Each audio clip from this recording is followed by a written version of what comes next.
So this is a vertical system where I've taken a drain pipe and on a table saw I cut out a section. Actually, you just have to make, I made 2 cuts, right? You cut out a section so that the plants have a place to grow. It's a bathtub. It's got a pump in it. The water,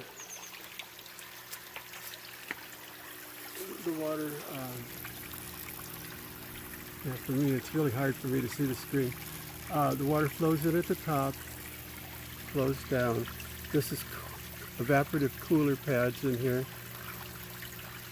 Now this was doing much better before it got so hot. I mean, it's really wonderful for leafy greens. But I've got a couple of tomatoes that are doing pretty well in here. Now I will say the thing I don't like about this vertical system is once in a while the water will find a way to drip off from a leaf, and it'll drip outside of the system, and I come in and find that the water's all gone.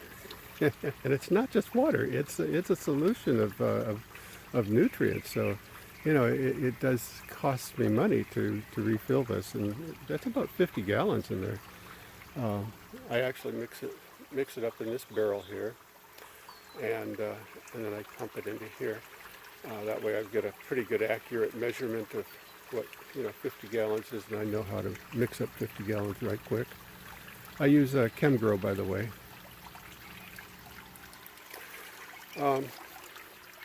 Since I'm right here. So I built this out of, what do you call it, hog wire? And my goal was to grow the vines like the squashes and that right on up over the top. I've never had success doing that. I mean, it gets up about so far, and I've never had it completely cover, but it still works out pretty good. You know, I can I can get the squash plants in that kind of vertical.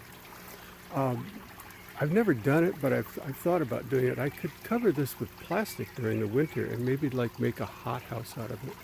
Which, by the way, if you look in the background there, you can see my greenhouse. And I'll take you there on the next video.